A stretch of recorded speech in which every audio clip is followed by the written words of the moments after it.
The great station called Axiom Prime floated in the darkness between stars. It was older than most civilizations.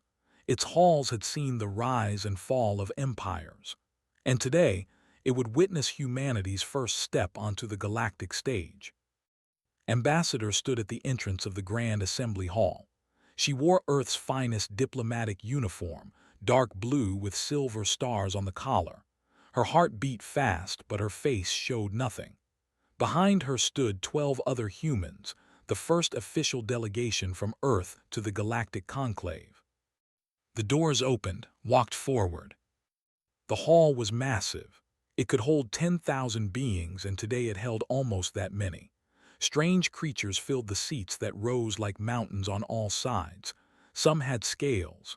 Some had crystals growing from their bodies. Some floated in tanks of colored liquid. Some had no bodies at all, just clouds of light that flickered with thought. Had studied the files. She knew the major species. There were insects the size of horses, with clicking mandibles and compound eyes that missed nothing. There were living crystals, ancient and slow, who measured time in centuries. There were the oldest of all, gray-skinned beings with too many arms who claimed to have walked among the stars when Earth's sun was still young. These three species ruled the conclave. Everyone else followed. Reached the speaking platform at the center of the hall. A beam of light fell upon her from somewhere high above. She felt very small. "I am Ambassador," she said. Her voice carried through translation systems to every ear, every sensor, every mind in the room. "I speak for Earth and all humanity. We come in peace, seeking friendship and trade. We wish to join the Galactic Conclave as equal members." Silence. Then, from somewhere in the section, a sound. It took a moment to recognize it. Laughter. They made a clicking, chittering sound when they found something funny. Soon, they joined in with a ringing tone like breaking glass. They simply stared, but their many arms moved in gestures that's translator marked as amusement and dismissal. Arose from the senior seats. Translator identified him as Ambassador, one of the most powerful voices in the conclave. "Humans," he said, and the translator carried his contempt perfectly. "We have reviewed your submission. Your technology is acceptable. Your ships can travel between stars. You meet the minimum requirements for contact." He paused. His compound eyes reflected its image 1,000 times. "But we have also reviewed your cultural archives, your history, your legends." A display appeared in the air above the assembly. Human images, stories, myths. "You worship beings you call gods," a continued. "Beings who do not exist. You tell stories of heroes who died in foolish battles against impossible odds. You name your warships after these fantasies." More images. The USS, the HMS Achilles, the UENS Prometheus. The said slowly, "Named after a warrior who led 300 soldiers against an army of millions. He lost, he died, everyone with him died." The clicking laughter rose again. "And you honor this. You name a warship after a defeat." Felt heat rise in her cheeks. She kept her face still. And speaker chimed in, its crystalline body pulsing with light. "Your species appears to celebrate death. You tell stories of sacrifice and suffering. You seem to believe that losing with courage is somehow meaningful." The lights pulsed in what now understood was mockery. How primitive. The delegate finally spoke. His voice was like gravel sliding down a mountain. "Young species often have such fantasies. They imagine themselves capable of great deeds. They create myths to comfort themselves against the darkness." He made a gesture with 3 of his arms. "Humans are imaginative, this is noted, but imagination is not strength. Stories are not weapons, and legends are not real." Stood in the light, surrounded by laughter. She could feel her delegation behind her, tense and angry. She could feel Earth's pride being ground into dust by creatures who had never known what it meant to struggle, to fight, to hope against hope. She wanted to scream at them. She wanted to tell them about Thermopylae, about the Alamo, about all the last stands where humans had bought time with their lives so others could live. She wanted to tell them that humans did not tell those stories because they loved death, but because they loved life so much they would die to protect it. But she was a diplomat, so she smiled. "The Conclave's wisdom is noted," she said. "We request provisional membership status while we learn the ways of galactic civilization." A waved a limb dismissively. "Granted, you are assigned to the fringe sectors, the outer regions. There is space there for newcomers." His mandibles clicked in what might have been a smile. "Try not to die too quickly. It would be a shame to lose such entertaining company." More laughter. The assembly moved on to other business. Humanity's petition had taken less than 10 minutes. Led her delegation out of the hall. They walked in silence through the ancient corridors of Axiom Prime, past beings who watched them with curiosity, pity, or contempt. They boarded their shuttle. They flew back to their ship, the ESV Hope. Only when the ship had jumped to FTL, only when they were alone in the darkness between stars, did allow herself to speak. "They think our legends are jokes," she said quietly. Her senior staff gathered around her in the small conference room. "They think our heroes are fantasies. They think our stories are the dreams of children." Captain, the military liaison, slammed his fist on the table. "Let me take a message back to command. We should." "We should do nothing hasty," interrupted, but there was steel in her voice now. The diplomatic mask was gone. "They gave us the fringe sectors, the lawless regions, the place where species go to die." She pulled up a star map. The fringe was vast, unexplored, and dangerous. Perfect. "They have given us exactly what we need," continued. "Space, distance, time." She looked at each member of her team. "The Conclave has ruled this galaxy for 50,000 years. They have forgotten what it means to be hungry. They have forgotten what it means to fight for survival. They have forgotten that legends are not born from comfort." She opened a secure channel to Earth, to the Joint Chiefs, to the President, to everyone who needed to know. "They laughed at," she said. "They laughed at Achilles. They laughed at every hero who ever died standing against the darkness." Her finger hovered over the transmit button. "Let them laugh. Let them mock. Let them forget that those 300 Spartans held the pass long enough for Greece to prepare for war." She pressed the button. "It is time," she said, "for humanity to remind the galaxy why we told those stories in the first place." In the darkness of space, the message flew toward Earth at faster-than-light speeds. And in shipyards hidden in the asteroid belts, in laboratories beneath mountain ranges, in training facilities on a dozen moons, humanity began to prepare. The galaxy had laughed. It would not laugh for long. 3 years passed. The galaxy forgot about humanity. The Conclave had more important matters to discuss than a young species exiled to the fringe. Trade agreements, border disputes, the endless politics of ancient empires. But humanity had not forgotten. Beyond Neptune, hidden in the cold darkness at the edge of Earth's solar system, Olympus Station grew. It was the largest construction project in human history. Officially, it did not exist. Unofficially, it was humanity's answer to every insult, every laugh, every dismissive gesture the Conclave had offered. Admiral James stood at the observation window. He was a tall man with gray hair and dark skin, his face lined with decades of military service. Behind the glass, ships took shape in the void, hundreds of them, soon thousands. "The Achilles is ready for her trial run," said Commander Sarah, his second-in-command. She handed him a tablet with the specifications. "She's faster than anything the Conclave has, by about 40%. Nodded slowly, "And the Beowulf. Her sister ship, the Grendel, will be complete next month. They're designed to fight together, always together." Allowed herself a small smile. "The engineers thought it was poetic." "It is," turned from the window. "What about the flagship?" Smile faded. The flagship was different. The flagship was special. The Prometheus is ahead of schedule, she said. But Admiral, the weapons systems were installing.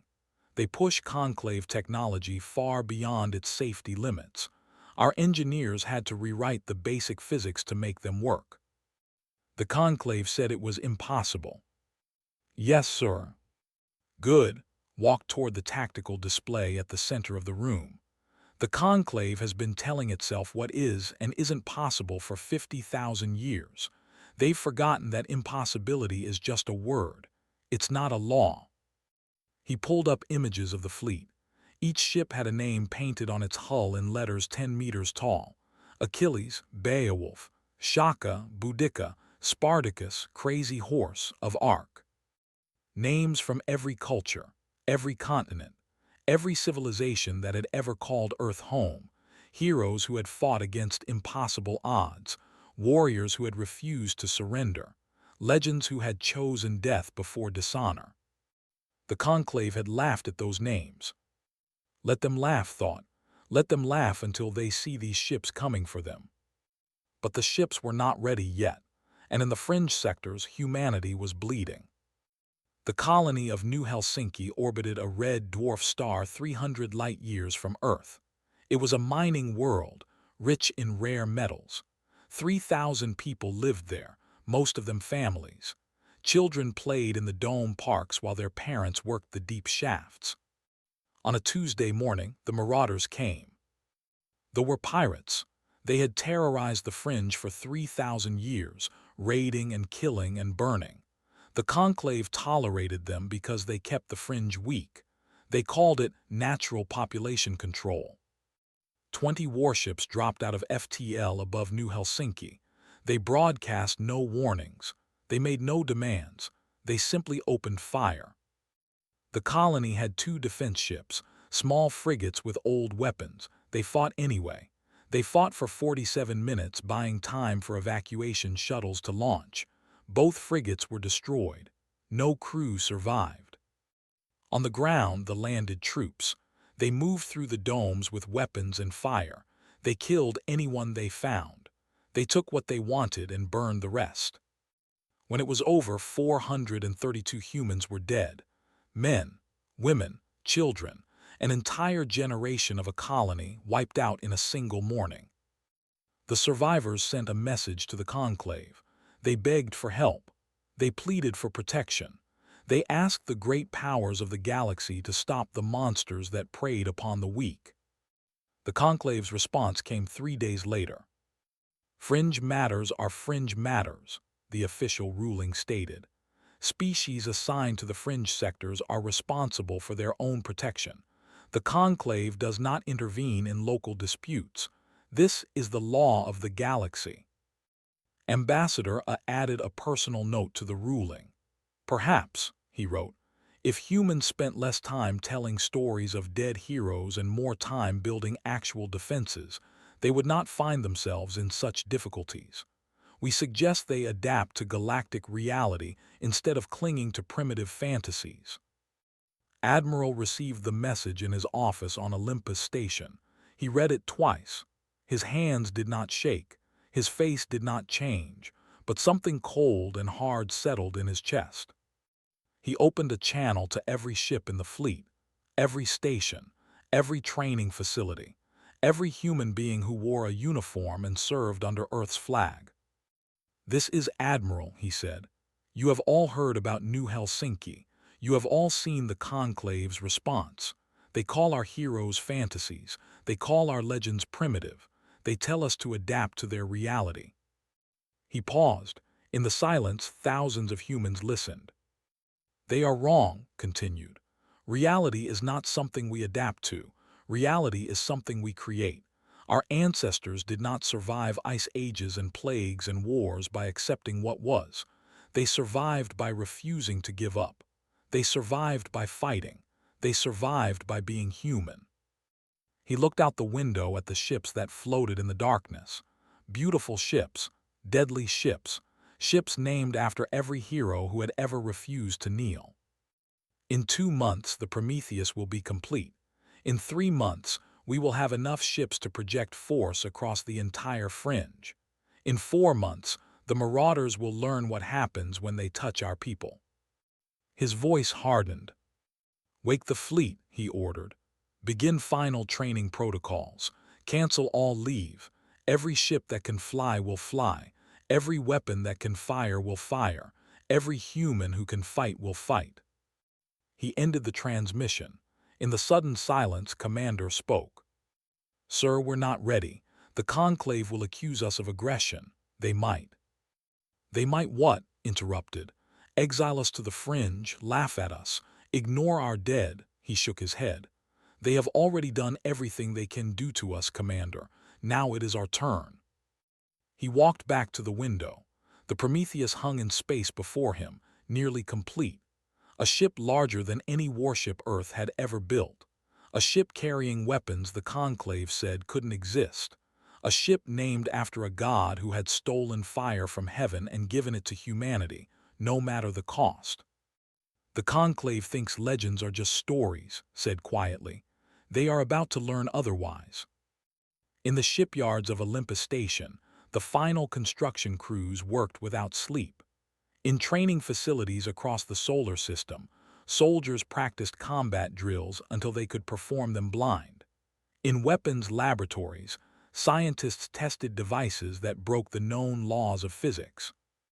And in the fringe sectors, the marauders celebrated their victory at New Helsinki. They counted their treasures. They shared their stories. They prepared for their next raid. They did not know that 4 months away, in the darkness beyond Neptune, thunder was gathering.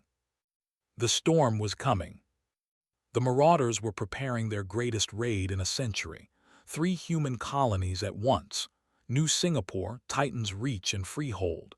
Hit them all at the same time before the humans could react. Kill thousands. Take everything. Show the galaxy that these newcomers were nothing but prey. Warlord stood on the bridge of his flagship, the Devourer.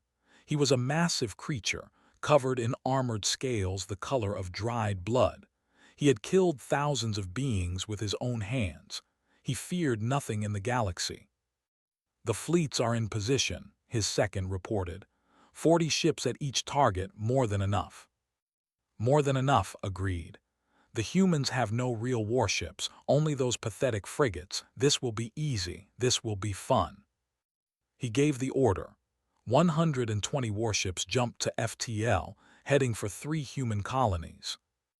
None of them arrived. At New Singapore, the fleet dropped out of FTL and immediately ran into a wall of fire. 2 warships were waiting for them. Just 2. But these were not the small frigates they expected. The Beowulf and the Grendel were heavy cruisers, 3 times the size of anything humanity had shown the galaxy before. They had been hiding in the system for 2 weeks, running silent, waiting. The Beowulf broadcast a single message: "Remember New Helsinki." Then both ships opened fire. The weapons they used were not supposed to exist. Conclave physics said that energy weapons could not fire that fast or hit that hard. Conclave engineering said that targeting systems could not track that many ships at once. The Conclave was wrong. The fleet at New Singapore was destroyed in 17 minutes. Not defeated, destroyed. 40 warships became floating wreckage, burning in the void. The Beowulf and the Grendel did not lose a single crew member. At Titan's Reach, the story was different, but the ending was the same. The Achilles waited there alone, a single ship against 40. The commander laughed when he saw it. 1 ship. The humans were sending 1 ship. The Achilles was built for speed. She was the fastest warship humanity had ever created. She moved through the formation like a ghost, never staying in one place long enough to be targeted. Her weapons struck from angles they couldn't predict. Her shields absorbed hits that should have destroyed her. The battle lasted 3 hours. By the end, the Achilles had taken damage to 70% of her hull. Her captain had lost an arm. Half her crew was wounded, but she was still flying. The fleet was not. "Impossible," the commander transmitted just before his ship exploded. "This is impossible." Captain of the Achilles responded with a single word: "No." Then she transmitted a quote that her crew had chosen as their motto, words from a human poet who had lived 3,000 years ago. "I am become death, the destroyer of worlds." At Freehold, the Third Fleet arrived to find nothing. No human ships, no defenders. The commander was suspicious but eager. Easy prey, he thought, a colony with no protection. He ordered his ships to approach the colony. That was when the Prometheus rose from behind the planet's largest moon. The flagship of humanity's fleet was a monster. She was 4 kilometers long, bristling with weapons that glowed with barely contained energy. She had been hiding her signature in the moon's magnetic field, waiting for the trap to close. Captain stood on the bridge. She was a small woman with gray-streaked hair and eyes that had seen too much death. She had lost family at New Helsinki. She had waited a long time for this moment.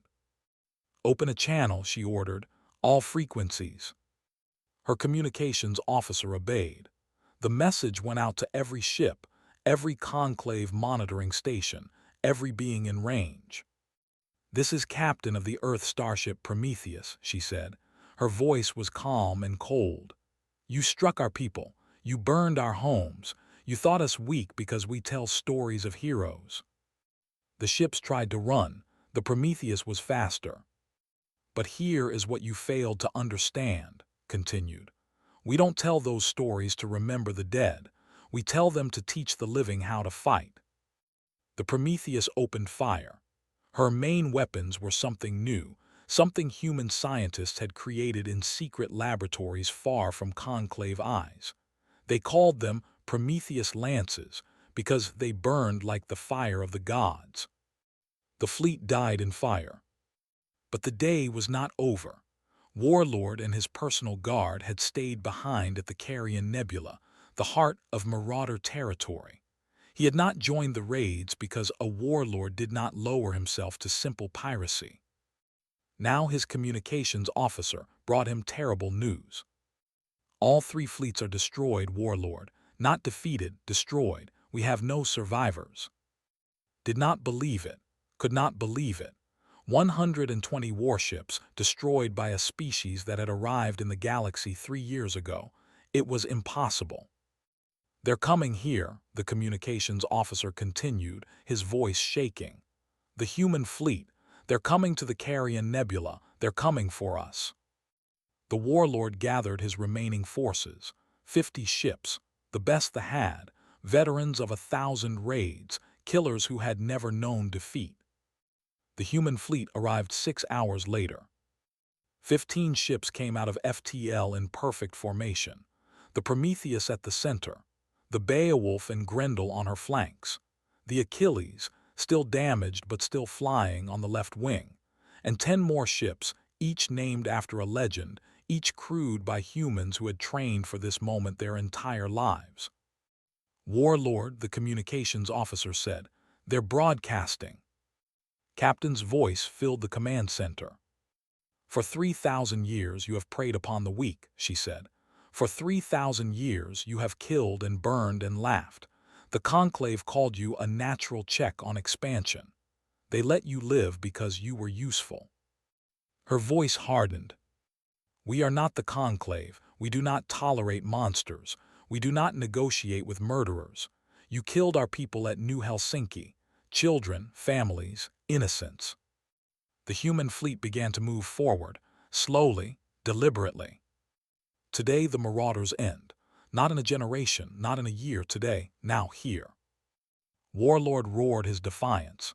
He ordered his fleet to attack, 50 ships against 15, superior numbers, 3,000 years of experience.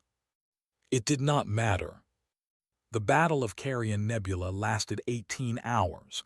The humans fought with precision and fury. They worked together like parts of a single machine. When one ship was damaged, others covered it. When one weapon failed, 10 more took its place. They fought with desperation and rage. They had never lost before. They could not lose now. They threw everything they had at the human fleet. Ship by ship they died. Warlord's flagship was the last to fall. The Prometheus cornered him against an asteroid field. His weapons were gone. His engines were dead. His crew was dying. Captain broadcast one final message. "You asked us once why we name our ships after people who died," she said. "Now you know. They did not die for nothing. They died so that others would remember. They died so that when monsters came for our people, we would know how to fight back." The Prometheus fired. The Devourer exploded in a ball of fire that lit up the nebula. When it was over, when the last ship had been destroyed, Captain sat back in her chair. Around her, her bridge crew was silent, exhausted, but alive. "Send a message to the Conclave," she ordered. "Tell them the Marauder Coalition no longer exists. Tell them humanity sends its regards." She paused. "And tell them that says hello." The message flew across the stars. The Conclave received it with stunned silence. A species they had mocked 3 years ago had just destroyed a threat that had terrorized the Fringe for 3,000 years. The galaxy was watching, and the galaxy was beginning to understand that humans were not prey. They were something else entirely. 6 months after the Battle of Carrion Nebula, Ambassador returned to Axiom Prime. She walked the same corridors she had walked 3 years ago. She entered the same Grand Assembly Hall. She stood on the same platform, in the same beam of light. But everything was different now. The hall was silent. 10,000 beings from 200 species watched her with expressions she had not seen before. Not contempt, not amusement, something else. Fear. Behind, visible through the great windows of the station, the human fleet hung in space. 30 warships in perfect formation. The Prometheus at the center, her weapons dark but ready. The Achilles and Beowulf flanking her. Ships named after every legend humanity had ever told. They were not there to attack. They were there to remind. 3 years ago, I stood in this hall and asked for membership in the Galactic Conclave. I presented our culture, our history, our legends. And you laughed. She paused. The silence was absolute. You laughed at Achilles. You laughed at every human who had ever stood against impossible odds and refused to surrender. You called us primitive. You called our stories fantasies. You assigned us to the fringe sectors and told us to die quietly. Her voice hardened. We did not die. The Marauders did. A murmur ran through the assembly. There had been a problem for 3,000 years. A dozen species had tried to destroy them. All had failed, and humanity had done it in a single day. Ambassador arose from his seat, the same who had mocked humanity 3 years ago. His compound eyes were unreadable, but his mandibles moved nervously. The Conclave acknowledges humanity's military achievement, he said carefully. However, the use of force against a sovereign entity without conclave authorization is a serious violation of. Sovereign entity, interrupted. Her voice was sharp. The Marauders murdered 400 of my people at New Helsinki. We asked for help. We begged for protection. Do you remember what the conclave said? She pulled up a holographic display. A's own words floated in the air above the assembly. Fringe matters are fringe matters, read. Species assigned to the fringe sectors are responsible for their own protection. She smiled. It was not a kind smile. We took your advice, Ambassador. We protected ourselves. The delegate spoke next. His ancient voice rumbled through the hall. You have made your point, human. You are stronger than we assumed. But strength alone does not earn a seat at this table. We have protocols, procedures. You cannot simply. I can, said, and I will. She gestured and a new hologram appeared. A document, a petition. Humanity formally requests full membership in the Galactic Conclave. Not provisional membership. Full membership. We also request a permanent seat on the Security Council. And we request reparations for the Conclave's deliberate negligence in the fringe sectors, which resulted in the deaths of our citizens. The hall erupted. A dozen species spoke at once. They clicked furiously. the chimed with discord, the waved their many arms in gestures of outrage. "This is absurd," a shouted. "You are a species of 3 years standing, you cannot demand." "We are not demanding," said calmly. "We are asking, there is a difference."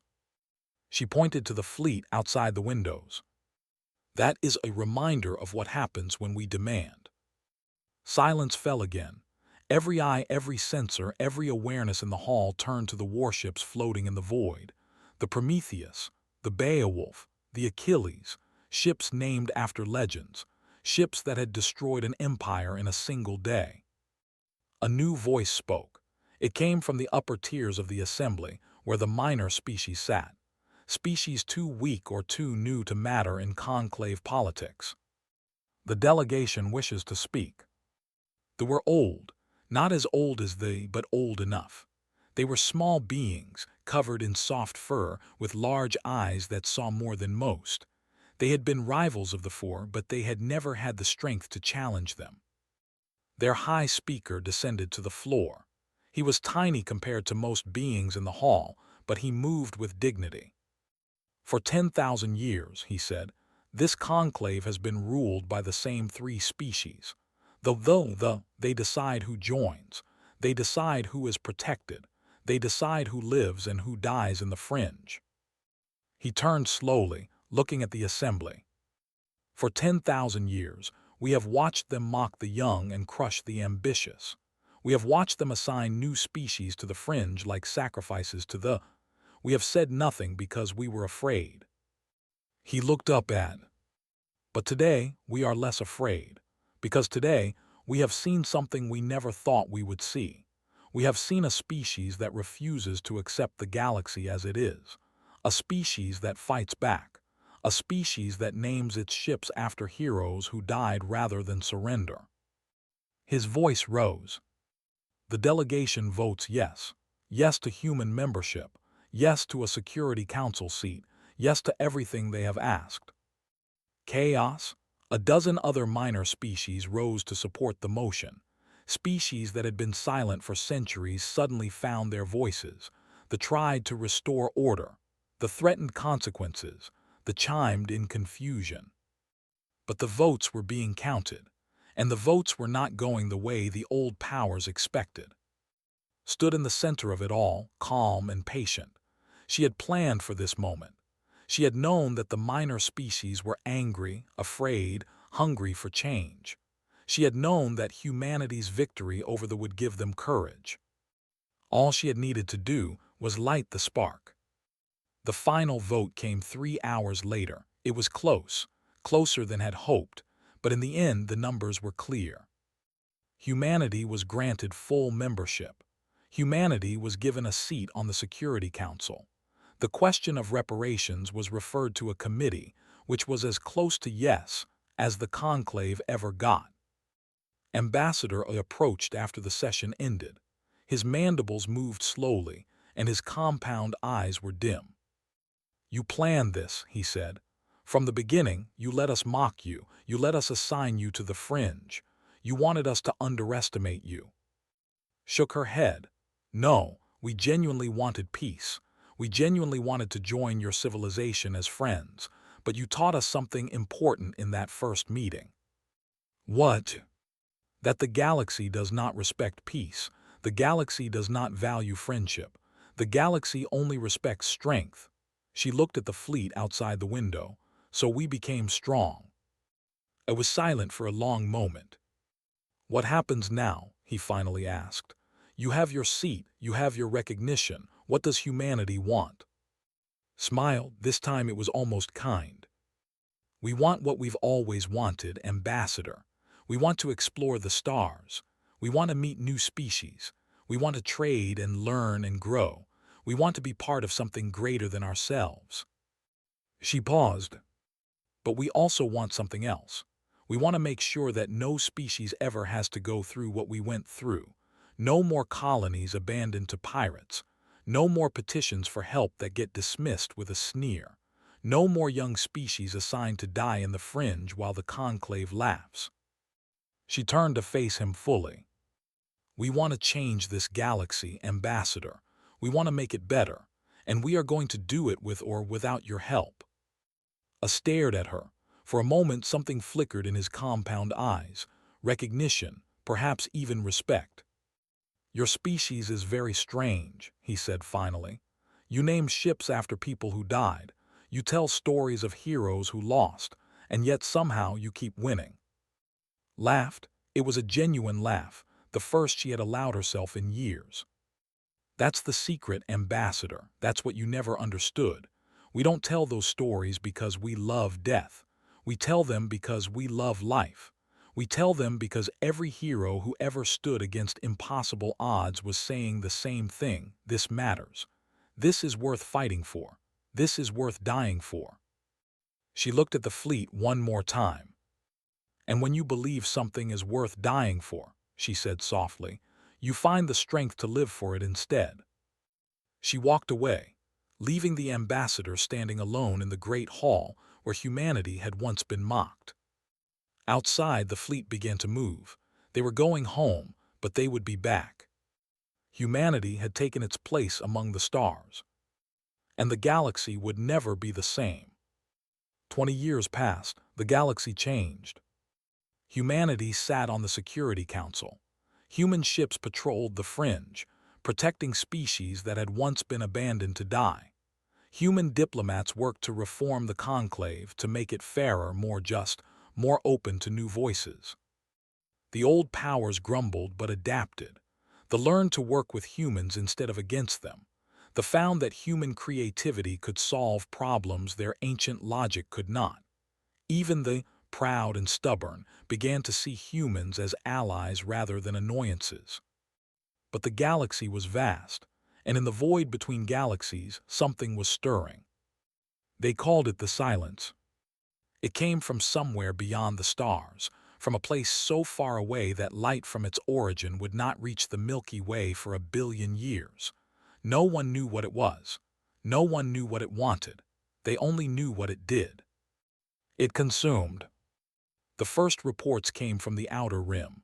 A colony of a peaceful species of musicians and artists had gone silent. When investigators arrived, they found nothing. Not ruins, not bodies, nothing. The entire world had been stripped to bare rock. Every building, every plant, every living thing, gone. Then it happened again, and again, and again. The silence moved through the galaxy like a wave of darkness. It did not negotiate. It did not demand surrender. It simply arrived, consumed everything, and moved on. Fleets sent to stop it vanished without a trace. Messages sent to communicate were never answered. The conclave panicked. Species that had ruled fled their home worlds. Ancient empires that had stood for 10,000 years crumbled in months. The abandoned 3-star systems without a fight. They pulled back to their core worlds and prepared for extinction. But humanity did not run. Admiral Maya stood on the bridge of the Prometheus II. She was the daughter of James, who had built the first fleet. She had his dark skin and gray hair. She had his steady voice and iron will. And she had something else, something he had given her before he died, a belief that legends were not just stories. "The final defensive line is ready," Commander reported. He was the grandson of Sarah, who had served Maya's father. "Every species that chose to fight is here.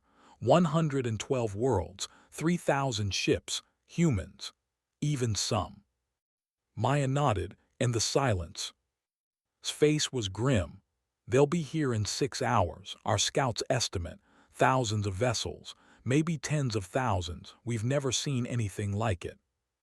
6 hours. Maya had 6 hours to prepare for the largest battle in galactic history. 6 hours before an enemy that had never been defeated arrived to consume everything she loved. She opened a channel to the combined fleet.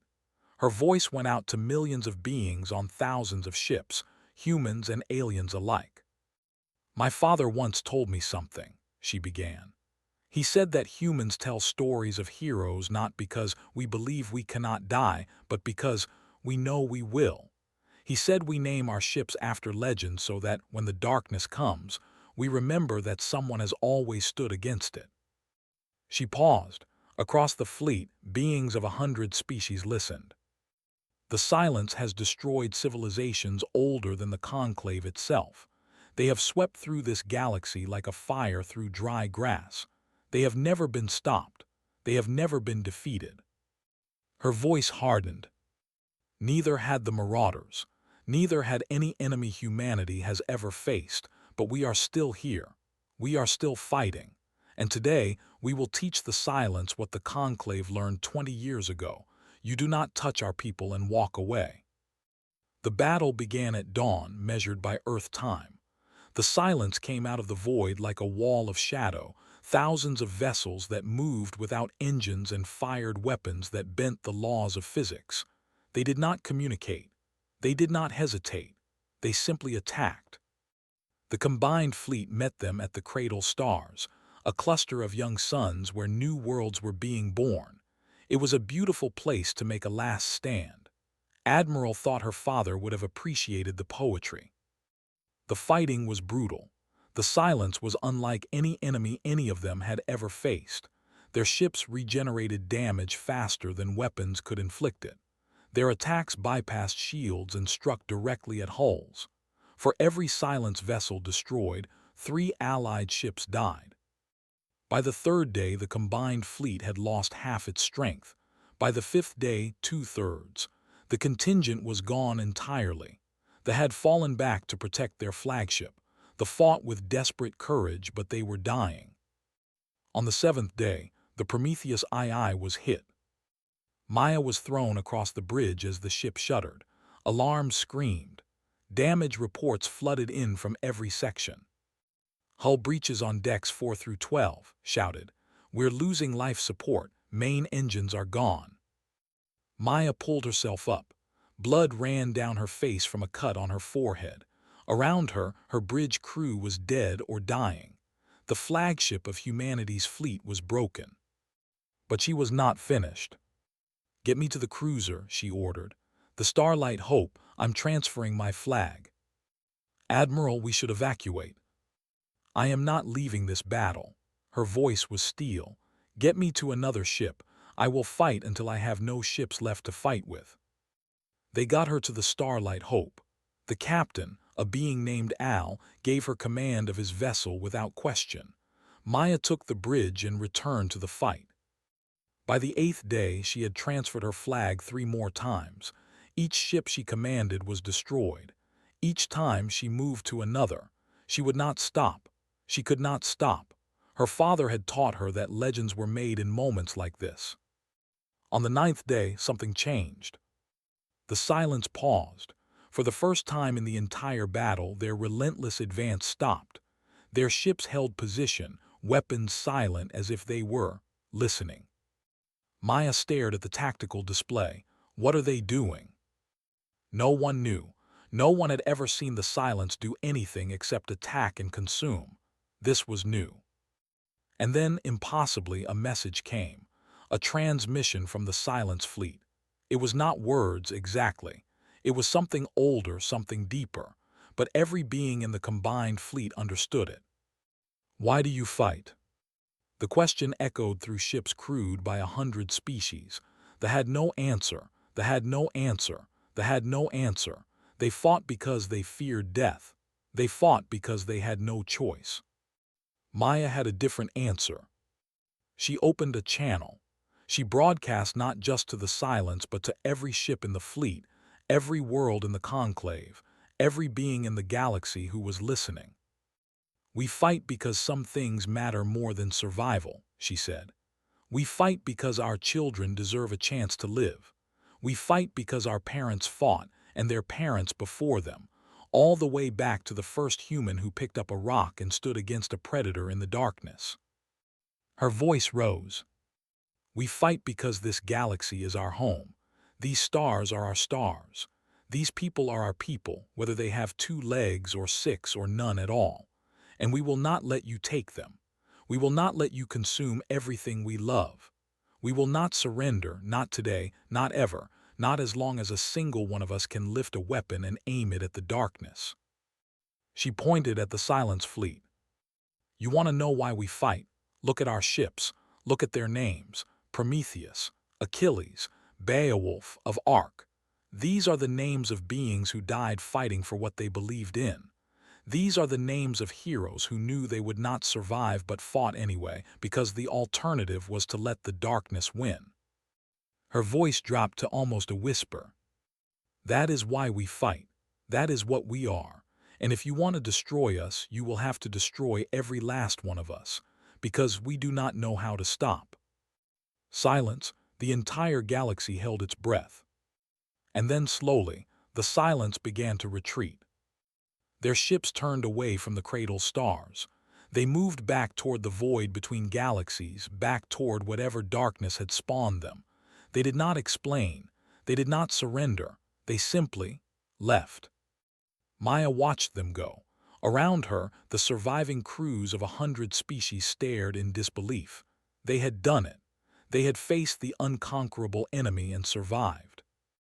The Captain Al approached her. His large eyes were wet with tears. "Admiral," he said, "how did you know? How did you know that would work?" Maya shook her head slowly. "I didn't. I just told them the truth. I told them who we are." She looked out at the stars. The beautiful, terrible, wonderful stars that humanity had almost lost. "My father used to say that legends aren't about dying," she said. "They're about making your death mean something. They're about standing up when everyone else runs away. They're about looking into the darkness and saying, 'I am not afraid.'" She smiled, and for a moment she looked very much like her father. "I think," she said, "we just became a legend." A century later, children across the galaxy grew up hearing stories of the Battle of the Cradle Stars. They learned about the human admiral who refused to surrender. They learned about the ships named after ancient heroes.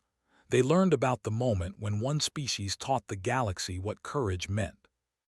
And when those children asked why they told these stories, their teachers, regardless of species, gave the same answer.